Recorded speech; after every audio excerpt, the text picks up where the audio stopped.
Hello, everyone, and welcome to the Rundown, where we talk about 2A news and conservative views. I will be your host today, Craig DeLuz, coming at you from the West Coast, the left coast, behind the Iron Curtain, otherwise known as the Sierras. But as we all know, I normally don't do this program by myself, but once again, Mr. Mikey, we had some technical difficulties, and unfortunately, Mike is not going to be able to be here today. But hey, folks, I'm here, you're here, so we're going to have a good time. So let's make sure that we do that. So do us a favor, however you want to communicate with us, however you want to tune in, however you want to let folks know what is on your mind. Do me a favor, drop in a comment, let me know what's up, and if I get a chance, if I check it out, I will make sure to read your comment on the air during the program. Before we get going, though, let's go ahead and give a quick shout out to our sponsors. Let's start with Hitman Industries. That's hitmanindustries.net. They sell both rifle and pistol length barrels. If you own a new AR, chances are you already own one of their barrels. But even if you don't, hey, why not get a new barrel? Re-barrel your current rifle, or who knows, maybe just do yourself your own new build. But whatever you do, make sure you go to hitmanindustries.net and get your pistol and rifle barrels today. Also, make sure to go to California Republican Assembly. That's cragop.org. Ronald Reagan once called the California Republican Assembly the conscience of the Republican Party. These are folks who are working to help elect conservatives, from dog catcher all the way up to President of the United States. So do us a favor. Visit their website. Check them out. If you like what you see, become a member today. Also, remember Hog Holsters? That's hogholsters.com, helping Americans wear guns. All you got to do is go to hogholsters.com. Make sure you use the discount code The Rundown. All caps, no spaces. Check them out. Get your Hog Holster, concealed carry holster today. And finally, if you're looking for outdoor gear, tactical gear, whatever it might be, you will find it at uscombatgear.com. That's right, uscombatgear.com. Check them out. They have all the outdoor tactical gear you could be looking for, whether you're looking for eyes, whether you're looking for ears, whether you're looking for hats, clothing, backpacks, knives, you name it, they've got it. Check them out today. All right, let's go ahead and let's get into today's stories. The first one I wanted to hit on. Now, Friday, we talked a little bit about the Tyre Nichols video. You may remember this is the gentleman, the motorist, who was pulled over and was basically subjected to, let's just say he got beat down by the police. We'll just put it that way. And, on Friday, we kind of took a look at and analyzed the video. While everything that we said about that particular video that we were analyzing, that was analyzed, was accurate, it was the wrong video. Yeah, I did that. That's all on me. But so we went back, and over the weekend, Mike and I both had a chance to take a look at the correct video. The interesting thing was about that particular conversation was there were a lot of things that were said about the other video, things that the officers, even though those officers are probably going to be in some trouble, things that they did right and they did within their training, which then in turn with this next video, with the right, when we watched the right video, turned out, there were a lot of things there were a lot of issues and a lot of problems and concerns with what was seen in the Tyre Nichols video. And I think that, because you're seeing people, whether people who are pro law enforcement, who support law enforcement, or even we'll call them the defunders, even amongst them, I don't know anybody who is defending, or who has seen the video, who is defending the position that the police took, or the conduct of the law enforcement officers. Without getting into a lot of detail about it, I'll just put it to you this way. The closest I've seen to anyone coming to defend it is simply, look, let's get all of the information. Let's see the entirety of the video. Let's find out exactly what was going on. And that's the absolute most I've heard from anybody saying, why they don't want to 100% pass judgment because they haven't seen the entire video. Me, I got to be honest with you. It's pretty damning what you see. There are instances where the officers, number one, They number one, when they took him out of his car, we don't know why. Every video that I saw started with them approaching the car and demanding that he get out of his car. There were a total, I think there was a New York Post or a New York Times analysis, one of the two, I don't remember which one it was, that estimated that he was given a total of 71 often contradictory directions to follow by law enforcement. And they basically making it almost impossible for him to be able to comply with everything that they had requested him to do. One of my biggest areas of concern is two. Number one, there were comments about him, and later there are videos where they are standing around talking, and they're saying that the individual went after one of the officer's guns. But I'm trying to figure out exactly at what point, when his hands were tied behind, when he was cuffed, at what point he was a threat, and still it was necessary to further subdue him. One of the things that Mike had brought up was that hits to the body or strikes to the body and the face or the head are considered potentially deadly force. And there's specific, conditions that have to exist in order to be able to use deadly force. In the other video that we saw, they were focused specifically on the extremities in an attempt to make it so that the person could not resist. But that was not the case, and it did not appear to be the case here. Anyway, I really wish Mike could have been here because he probably could have gone into a little bit more detail about some of that. But having said that, I just wanted you folks to know, if you were wondering why the video from Friday is not up, it's just because, even though these statements were accurate regarding the video that we saw, I did not want to have any. This is just me. I did not want to have any confusion regarding what we saw in our analysis of the Tyre Nichols video. So anyway, that's my 2 cents. But I have to tell you, I honestly believe that this conduct is a rarity. And I happen to believe that, based on what I've seen so far, and anyone out there can correct me if I'm wrong. If there's more information, if there's more stuff to come out, who knows? Maybe I'll change my position. But it's going to be really hard to take a look at what occurred and find it justified.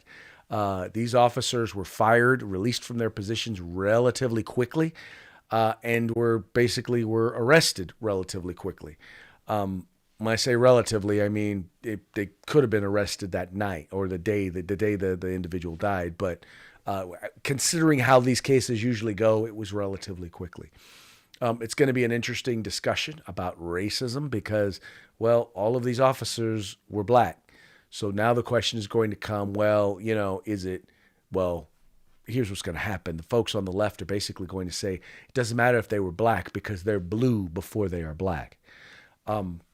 That's what folks on the left are going to say.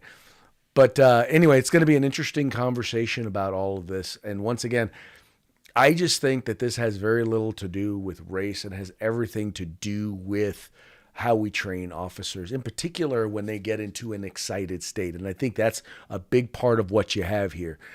You have an incident where evidently he was driving recklessly for some reason. That got them worked up. When they attempted to subdue him initially, and I got my feelings about the steps they took there. That guy, when he got up and ran, when he was able to get away and run, and fearing for his life, and I do believe that he was fearing for his life, when he got up and ran, they made it a point that they were going to catch him, and when they caught him, that amped them up even further. And needless to say, I think that's what added to a lot of that situation. It is a very sad situation, and no one should have to be subjected to something like that, regardless of their race, regardless of of anything. No one should have to be subjected to something like that. And it's going to be very interesting to see how this thing winds up playing out in court. So anyway, that's my 2 cents. That's my 2 cents on that. Let us know how you guys feel about it. Just go ahead and drop a comment in the chat section. All right, next we have Maxine Waters. Now, In a day and age where people more and more are trying to get away from the partisanship, right? They really want to start to see people in government working together to solve our problems. You have someone like Maxine Waters, who has basically made it a career of being bombastic, of race baiting, there in the U.S. House of Representatives. And recently on CNN, when asked about, well, now that this has happened with the Tyre Nichols case, and what do you think the chances are that there is going to be any sort of resolution, that they're going to be able to come up with some sort of police reform? This was her response. We have these right-wing conservatives who are, we have domestic terrorists in the House of Representatives. These people are extremists. And so I'm not optimistic that that's the way it's going to happen until the people of this country really decide that they don't want it and they're not. All right, so now think about that. She is saying that they are domestic terrorists. So she's saying elected members to the House of Representatives are domestic terrorists.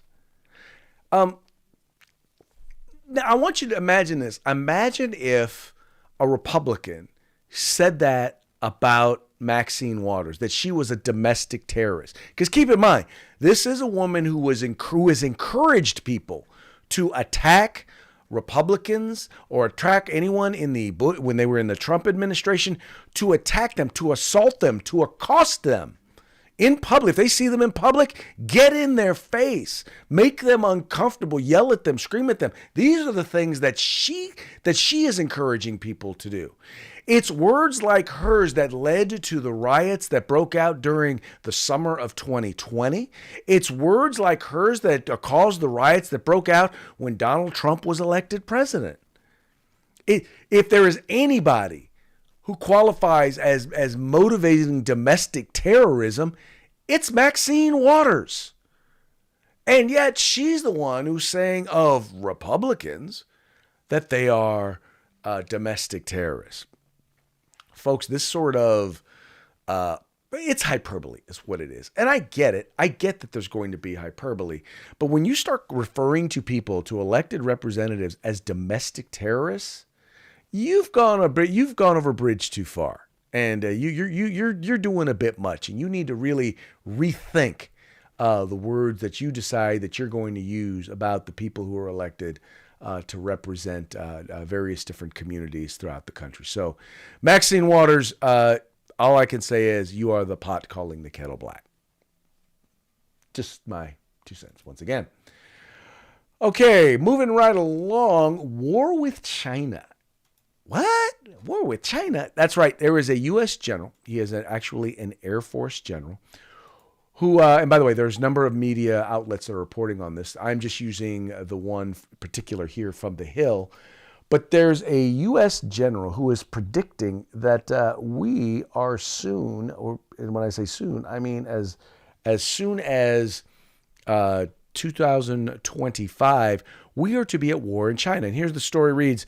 A U.S. general said in a memo on Friday that he believes the country will be at war with China by 2025, according to several outlets that obtained a copy of the communication. Quote, I am hoping I am wrong. General, that thing popped right up in the way. There we go. General Mike Minahan, a 4-star Air Force general who led the Air Mobility Command, AMC, said in a memo to his troops under his command, which first was reported on NBC News. Now, folks, why are we going to be at war with China? Well, let's just put it this way. I'll put it to you in one word. It's likely to be Taiwan. China is taking a look at how we are handling, for example, if you want to call it the annexing, some of us would call it the invasion of Ukraine by Vladimir Putin.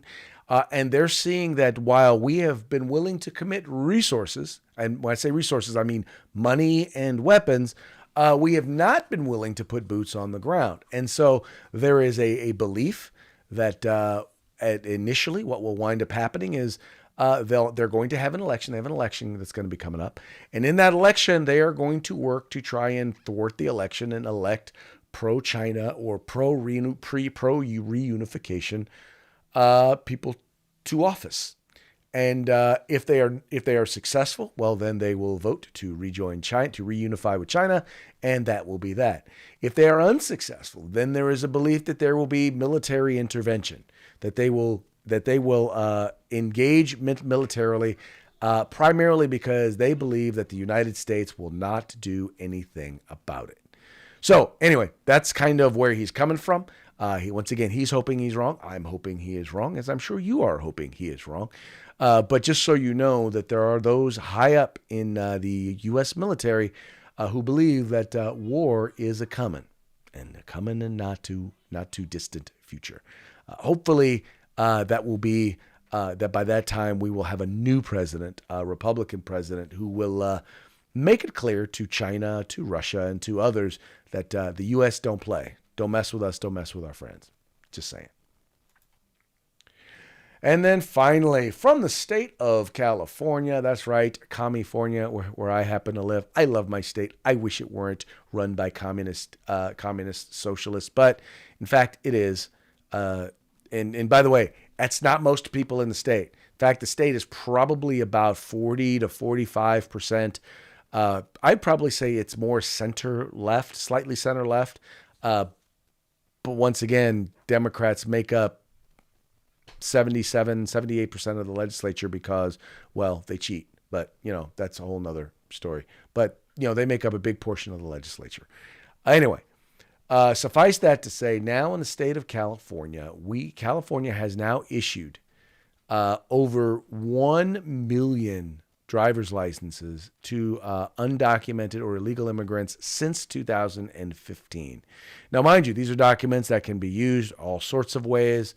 But once again, these are people. Now, by the way, we also have this thing called motor voter in California, where you are, when you get your driver's license, you are automatically registered to vote.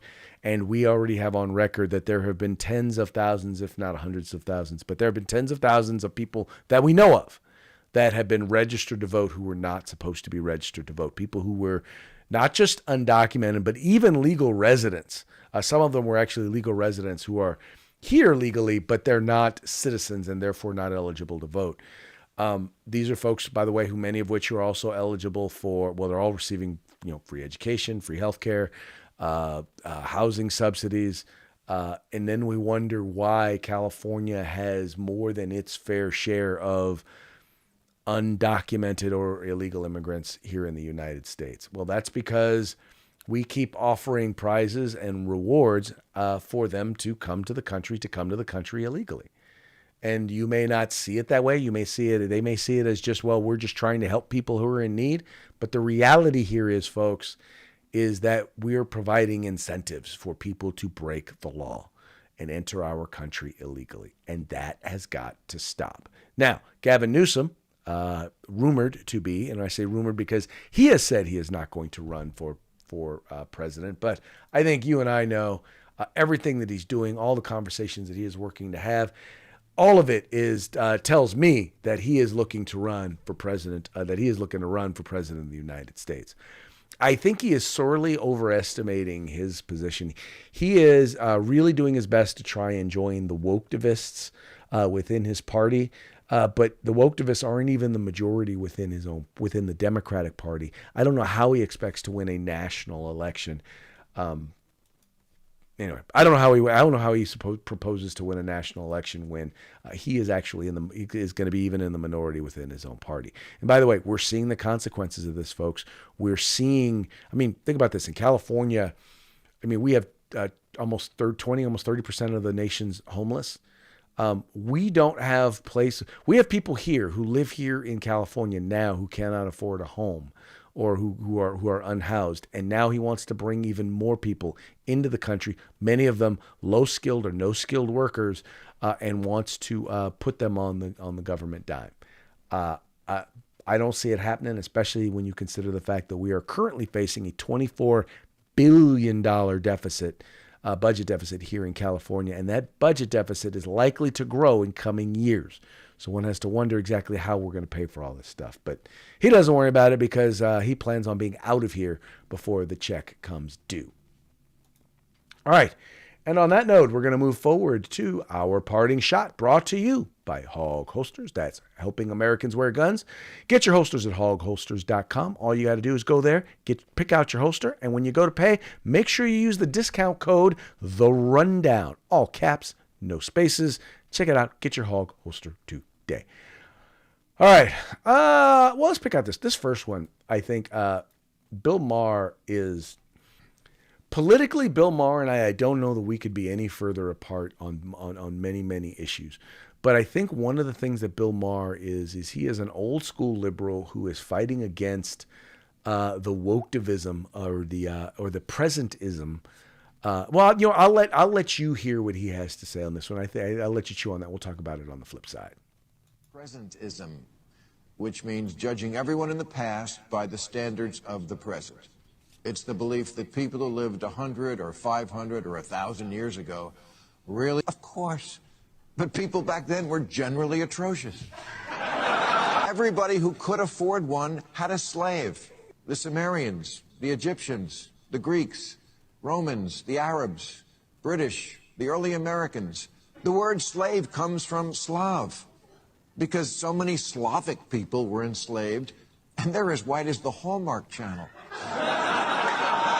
But in today's world, when truth conflicts with narrative, it's the truth that has to apologize. Being woke is like a magic moral time machine where you judge everybody against what you imagine you would have done in 1066, and you always win. A couple of years ago, they made a movie called The Aeronauts about the scientists who broke the record for the highest altitude in a balloon. In fact, they were both men. But the movie made one of them a woman because, as the director explained, representation is important. So true. Women never get enough credit for the things they didn't do.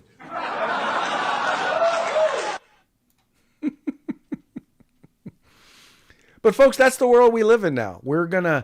We are so worried about, we are so worried we want to create this false narrative. We're so worried about quote unquote equity that we're not providing any equality or fairness. We're so worried about social justice that we completely and utterly ignore justice, right? It makes absolutely no sense. So much so that even old school liberals, and by the way, the old school liberal is the person who believes, look, I bring my ideas to the table. You bring your ideas to the table. We'll fight it out. And you know what? In the end, we're going to vote and we're going to decide what direction we're going to go. But that's not what these wokedivists want. What they want is they want to undermine and destroy every single facet of society. They want to destroy our schools. They want to destroy the family. They want to destroy the church. They want to destroy the criminal justice system. They want to destroy the government because somehow miraculously, out of all of this stuff, out of the ashes of everything that they have destroyed, will come this phoenix of something new. Now, the problem is, ask the people in Cuba or Venezuela or Maoist China or the Soviet Union. Ask them what sort of phoenix came out of the ashes of their socialist totalitarianism. But, I digress. What do I know? Anyway, moving right along to some of our other things here. Oh, here we go. Oh, this is a good one. So you know that, we're still working on, and President Biden is fully committed to making sure that we provide resources, financial resources to the Ukrainians so that they can, well, I don't know if we're looking for them to win the war or just continue to be involved in the war because we haven't really heard about a plan for success or victory. But anyway, what determines victory. But Biden made sure, and he wanted to let Mr. Zelensky know, the president of Ukraine, that, we got things in place. We're working to make sure you get your money. And here in this meme, you got President Zelensky saying, "Where's the money, Joe?" And then you got Joe saying, "Relax. I've got 87,000 IRS agents collecting it now." And folks, just so you know, they are not collecting those 87,000 agents they just hired. They're not collecting it from the poor. They're collecting it from us. Just so you know. And then finally, this last one. As you know, Alec Baldwin, is now facing He's now facing manslaughter charge, involuntary manslaughter charges. You also know that that there are people who want to see charges filed against President Donald Trump for whatever reason. They're trying to tie him to January 6th. You and I both know that's a bunch of hooey, but there is a good chance that Donald Trump will wind up spending some time. Here, this one is the only Donald Trump that is going to go to prison. And for those of you who are just listening to the program, well, this is the Alec Baldwin Saturday Night Live impression of Donald Trump. Yeah, that is the Donald Trump that is likely to be spending some time in the Hooskow because, we'll see. I'm not convinced necessarily that he's gonna. He's the one that's gonna face some charges. How about that? How about we go with that one? Anyway, all right, folks. Well, hey. Before we go, let me make sure to give a quick shout out to our sponsors. Remember Hitman Industries, hitmanindustries.net. Check them out today. Also, California Republican Assembly. Support be a part of California's future today. Hog Holsters. Visit them at hogholsters.com. Make sure you use that discount code, The Rundown, all caps, no spaces. And finally, get your combat gear, tactical gear, outdoor gear at uscombatgear.com. Now on that, we will let you go. We will be back tomorrow. And Mikey will be back with us on Taco Tuesday. So you guys take care. Have a good evening. We'll talk to you later.